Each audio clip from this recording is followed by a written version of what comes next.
जहाँ तक कि इस्लाम का सवाल है, एक मुसलमान बहुत अच्छा मुसलमान रह सकता है प्योर वेजिटेरियन बन के भी। इस्लाम में ज़रूरी नहीं है कि आपको नॉनवेज खाना चाहिए, फ़र्ज नहीं है, क्योंकि अल्लाह सुब्हाना व तआला ने हमें इजाज़त दी है। कुरान मजीद में लिखा है सूरह माइदा सूरा नंबर 5 आयत नंबर 1 में कि वो जानवर जो आपके लिए हलाल है, 4 पाँव के, जो आपके लिए हलाल है उसको आप खा सकते हैं। लिखा है सूरह नहल में सूरा नंबर 16 आयत नंबर 5 में भी कि वो जानवर जो आपके लिए हलाल है उसका गोश्त आप खा सकते हैं। ये लिखा है सूरह मोमिनून में सूरा नंबर 23 आयत नंबर 18 में भी। कई जगह लिखा है कि आप हलाल जानवर का गोश्त खा सकते हैं। जब कुरान मजीद में हमारे खालिक, हमारा रब, हमारा अल्लाह सुब्हाना व तआला परमिशन देता है तो हम क्यों ना खाएं। कुछ गैर मुस्लिम कहते हैं ठीक है आप जानवर खाते हैं, कोई एतराज नहीं, आप जानवर खाते कोई एतराज नहीं, लेकिन आप जब ज़बा करते हैं तो इतने तकलीफ से जानवर को क्यों मारते हैं, तड़पा तड़पा के क्यों मारते हैं? एक झटका दो जानवर मर गया। कुरान इजाजत देता है कि आप जो जानवर के नाम दिए गए वो खा सकते। वकालत करते हैं मुसलमान धर्म के प्रवक्ता, मांस खाने की वकालत करते हैं, क्योंकि देखो अगर कुरान शरीफ में या किसी पुराण में, वेदों में और गीता में मांस खाने का कहीं प्रावधान नहीं है। यदि किसी पुराण में और यदि किसी कुरान में और यदि फिर बाइबल में इससे आगे जहाँ परमात्मा ने उस अल्लाहु अकबर ने, समर्थ भगवान ने 6 दिन में सृष्टि रची, 7वें दिन वो तो तख्त पर बैठ गया जाके विधान बता के कि किसी ने भी मांस नहीं खाना है, ये खाने की वस्तुएं तुम्हें हलाल हैं, बाकी सब हराम है। इससे आगे कोई लेख उल्लेख है, चाहे वो पुराण में है, चाहे कुरान में है, चाहे बाइबल में या तौरात में है, या चाहे अन्य किसी इंजिल में है या ज़बूर के अंदर है, वो अल्लाहु अकबर का आदेश नहीं है, वो किसी अन्य देव का आदेश है। उसका आदेश पालन करके आप उस अल्लाहु अकबर के विधान को तोड़कर दोषी बन जाओगे। नबी मोहम्मद नमस्कार है, राम रसूल कहाया, 1,80,000 को सौगंध जिन नहीं करत चलाया, अरस कुरस पर अल तकत है, खालिक बिन नहीं खाली, और वह पैगंबर पाक पुरुष थे साहिब के अब्दाली। उसी परमात्मा ने कहा है कि जो नर गोश्त खाते हैं प्रत्येक राक्षस जान, इसमें संशय है नहीं, हिंदू खाइयो चाहे मुसलमान। कहते जो मांस खाते हो प्रत्येक राक्षस हैं, चाहे हिंदू हो चाहे मुसलमान। ये तुमने अपना फार्मूले आप बना रखे, उन महापुरुषों के आदेश नहीं है।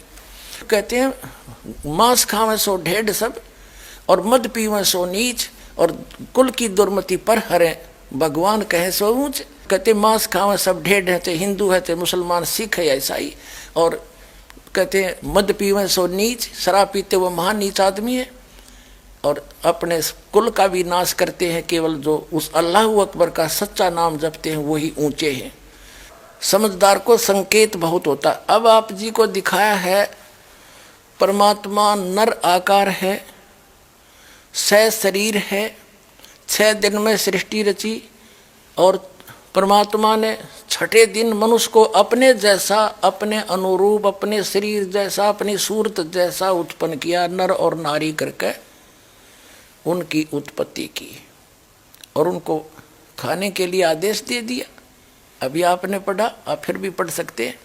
और आगे फिर वो क्या कहता है देखो, और परमेश्वर ने कहा, नर और नारी करके उनकी सृष्टि की, और परमेश्वर ने उनको आशीष दी, उनसे कहा फूलो फलो और पृथ्वी पर भर जाओ और उसको अपने वश में कर लो, और समुद्र की मछलियों तथा आकाश के पक्षियों और पृथ्वी पर रेंगने वाले जंतुओं पर अधिकार रखो। यानी उनसे जैसे इंसान ने शेर तक को भी काबू कर लिया, हाथियों को भी बांध लिया, तो ऐसे कंट्रोल करने के लिए कहा उन्होंने। आगे देखो, फिर परमेश्वर ने उनसे कहा, यानी मनुष्यों को भी, फिर परमेश्वर ने उनसे कहा कि सुनो, जितने बीज वाले छोटे छोटे पेड़, ये मनुष्यों के लिए आदेश है, सारी पृथ्वी के ऊपर हैं, और जितने वृक्षों में बीज वाले फल हैं वे सब मैंने तुमको दिए तुम्हारे भोजन के लिए। मनुष्य के लिए उस अल्लाह ताला का आदेश, अल्लाहु अकबर जिसने 6 दिन में सृष्टि रची, 7वें दिन तख्त पर जा बैठा, वो है अल्लाह अकबर है, वो अल्लाह कबीर है, वो कंप्लीट गॉड है, वो सर्जनहार है, वो क्रिएटर है। उस क्रिएटर का आदेश नहीं है मांस खाने का मनुष्य को, ये पक्षी पशु पक्षियों को भी नहीं है। आगे देखो,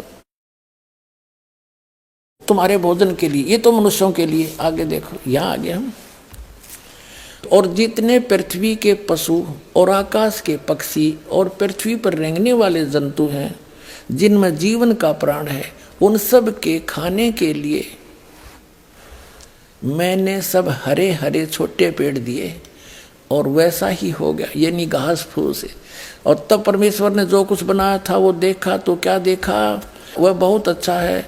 तथा सांझ हुई, फिर भोर हुआ, इस प्रकार ये 6वां दिन हो गया। अब 7वां दिन, यूं आकाश और पृथ्वी और उनकी सारी सेना का बनाना समाप्त हो गया, और परमेश्वर ने अपना काम जिसे वह करता था 7वें दिन समाप्त किया, और उसने अपने किए हुए सारे काम से 7वें दिन विश्राम किया। और परमेश्वर ने 7वें दिन को आशीष दी और पवित्र ठहराया, क्योंकि उसमें उसने सृष्टि की रचना के अपने सारे काम से विश्राम लिया। ठीक, अपने आत्माओं, जो क्रिएटर है, जो सबका रचनहार है, जो अल्लाह अकबर है, जो सुप्रीम गॉड है, उसने 6 दिन में सृष्टि रची, 7वें दिन तख्त पर जा बैठे। उसी के विषय में कुरान शरीफ में स्पष्ट किया है कि ये वही है। कुरान शरीफ का ज्ञानदाता कह रहा है, ये वही अल्लाह अकबर है जिसने 6 दिन में सृष्टि रची, 7वें दिन तख्त पर जा बैठा। उसकी खबर किसी बाखबर से पूछ लो, वो तो 7वें दिन सारी रचना रच कर चला गया। उसके बाद इस काल के अंतर्गत आ गया बागडोर, और इसने फिर अपने 3 पुत्रों को ड्यूटी दे रखी है। इस काल भगवान ने भी अपने 3 पुत्रों को, ब्रह्मा विष्णु महेश को ड्यूटी दे रखी आँखें संभालन की, तो वो आगे ही ने बागडोर संभाल ली।